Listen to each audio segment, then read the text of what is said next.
ever considered investing in REITs rather than physical real estate? REIT. Yeah. REIT.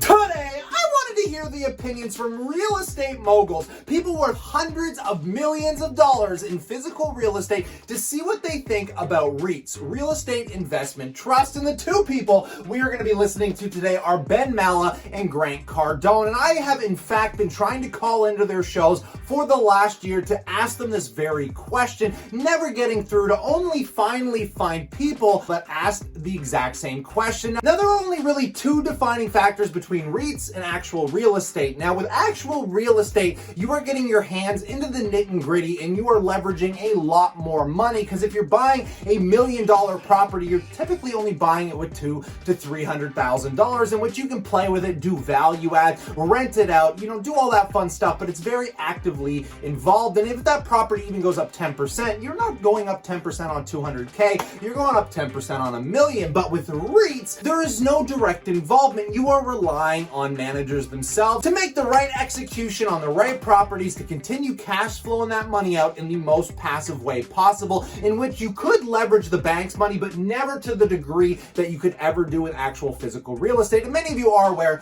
I'm a bigger fan of REITs. That's where I put all of my money, because I don't want to manage physical, and I don't want to have to narrow down my portfolio, because REITs give you a broader exposure to a portfolio of real estate assets, instead of you leveraging all of your money into one asset that kind of exposes you to a little bit more risk. So in the clarity of my transparency, doing all this homework for you guys, I'd appreciate you slap that like button. But nonetheless, let's jump on the button.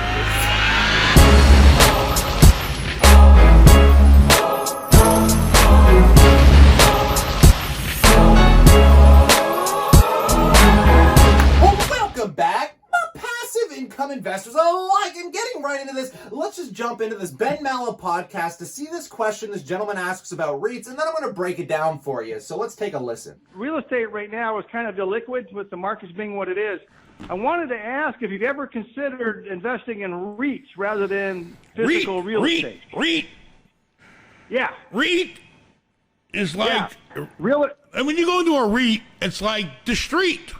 Okay, you're basically a REIT is a stock in real estate. Yep. And you trust a company with a group of guys that are doing stuff and pooling a bunch of money together and doing big deals, and it's a major thing. And and as long as the REIT knows what they're doing, you're good. But if the REIT screws up or whatever, I don't know.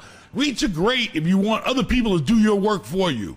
And you just want to be a passive investor and be in real estate, then go to REITs. But make sure you find a good one. It's got deep pockets and it's not over leveraged. Now, I think Mallah hits it right on the head here. And I always have a problem listening to these real estate investors, physical real estate investors, because they always batter stocks. They usually hate investing in REITs, and they always advise that you should just own an actual piece of property. But the question you have to ask yourself is, do you want a more passive portfolio? Because anytime you own properties, you're the ones that have to deal with the maintenance, lawn cutting, fixing the toilets. But if you rent and you put all of your money in REITs, the REITs can pay for your rent, and somebody else is going to have to fix those toilets. But first of all, let's continue to see what he has to say. You better look into the company. Don't just say, oh, it's a REIT, it's okay.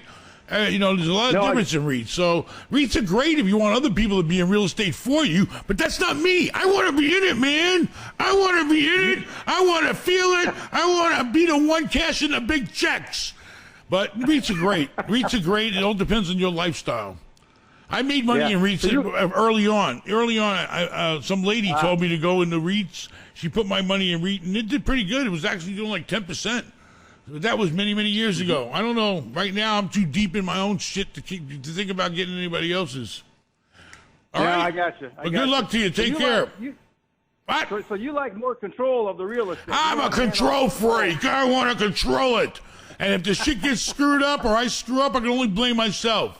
But yeah, I like to be in control of my money and my assets, and there's nobody to blame but me. It's a price to pay. But that's when the big payoff is when you do shit on your own. I mean, yeah, you can be part of big stuff and make big money, but, I like to be in control and, make decisions and, if I screw up, oh well, I screwed up. Hopefully the wins will be more than the losses. Now, if there is just one key takeaway I want you to get from this is do you love real estate as much as Mallah? Because as we head into this somewhat recession, this crazy crash from this pandemic? Do you want to be the guy that's on the phone every day trying to make sure people are paying rents, trying to evict the people? Oh, wait, you can't evict the people because the government passed a law that says you have to wait until we get on the other side of this pandemic. There's a lot of stress that comes with dealing with what he's dealing with. And if that is not something that you think you're going to be able to handle in the worst of situations, you definitely need to be investing in the right REITs, which I believe I have done. Is the REITs that I own have not cut dividends. The management team's amazing, and they're doing a phenomenal job at getting through this crisis. And that is something that I wouldn't have the stability to do on my own. So I'm glad that I can trust the right management teams to do that for me with real estate investment trust. So that's kind of like the defining risk. Now, I'm not trying to say buy REITs over real estate. I honestly think there is some incredible value to real estate if you know what you're doing. So that's kind of the big difference here. But let's move on to Grant Cardone, because if anybody knows Grant Cardone, he absolutely hates the stock market. He's very biased, and this is the only clip I've been able to find of him actually talking about real estate investment trusts. So let's get right into this. Remember, a REIT is an investment in a piece of paper. And I say never trade paper for paper. It just doesn't make any sense. What you want to do is you want to trade paper for assets that produce more paper. And we're going to compare the two. And let me just say that, look, one day I will probably be a REIT. So just keep that in mind, that one day Grant Cardone will probably take Cardone Capital and turn it into a REIT. Because when you have a piece of paper, paper provides for liquidity. If I have this piece of paper in my pocket, I can easily spend the piece of paper. The number one advantage to a REIT is for those of you who want to put an investment in today, $5,000, $10,000, $25,000. Tomorrow, you could get that $25,000 out if it was an emergency. And that is the number one reason I would not want you invested in a REIT. Because the moment you commit $25,000 to an investment and then say, yeah, but I can get my money back tomorrow, means you actually didn't make a commitment. It's like getting married with a prenup. Planning on a divorce. Now, Grant Cardone is one of the most controversial, hypocritical people, in my opinion, when he's talking about REITs versus real estate. And I mean, he said the most contradictive statement. You don't want to invest in REITs, but oh wait, I'm probably going to become a REIT down the road. And the only difference between Cardone baloney and actually investing in my personal real estate investment trust is the fact that now that we are actually in a crash, the way Grant Cardone tried to protect his fund was literally by cutting off the cash flow and offering absolutely zero liquidity. And you would think that in a crisis, if you have a family, if you have kids, you need that liquidity, and you get it really easily through REITs. And he's saying, well, you don't want to be an idiot because that's when you lose money. Yes, if the stock prices are suppressed or your asset is suppressed and you need that liquidity, you're probably going to be taking it at a loss. But the only difference is the REITs that I have exposure to are so vast and so well diversified with really solid essential service tenants, they're still paying their dividends, whereas Grant Cardone is not. And coming from somebody that used to do pilot training, I used to fly, you always prepare yourself for the dead worst case scenarios so you know what to do. And that would presumably be the same for getting married. I mean, if you are worth millions of dollars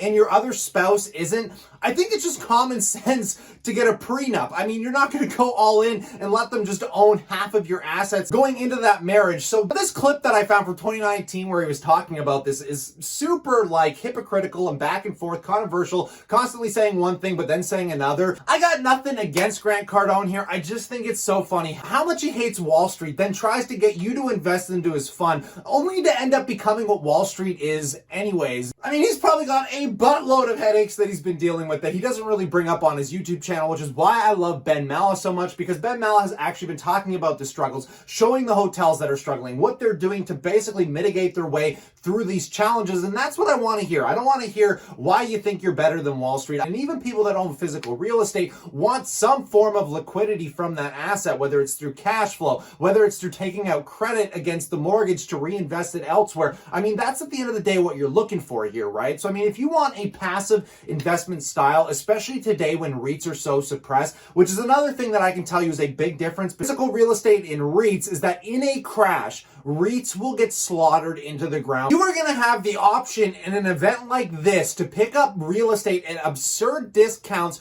through the actual stock price itself. Whereas with real estate in this crash, depending on where you live, has actually been going up, especially in cities like Toronto, which are just down the road from right where I am. And that's purely because of the supply and demand problem, because I mean, Toronto is exploding and everybody pretty much just stopped selling real estate, and a lot of people were looking. So even in this crash, real estate prices were going up, making it really hard to even find a discounted deal out there if you were more interested in the physical aspect of things. But again, if you went over to the stock market side of things, if real estate assets are going up, why are REITs going down? Now, obviously, they're going to have cash flow problems. There's going to be tenant issues, but isn't that a good underlying reason in and of itself to buy a REIT? If the stock price is suppressed, but the rents aren't really changing and the underlying assets are still going up even in this crash, to me, that screams, I want the passive, juicy dividend income coming from real estate investment trusts. That comes from a perspective of my strategy to getting to financial independence here, folks. And you do not have to approach that strategy. If you think you have the knowledge and the capability to buy really good real estate, find that right deal, fix it up, maybe rent it out or flip it and pocket maybe $50, $100, $500,000. I mean, that, go ahead. There's absolutely nothing wrong, and I got nothing against it. And I thought these opinions were super fascinating because these dudes are worth hundreds of millions and even billions of dollars. And in light of all of this, I would love to know what you guys think in that comment section below. But stay cool, stay awesome, and I'll catch you tomorrow.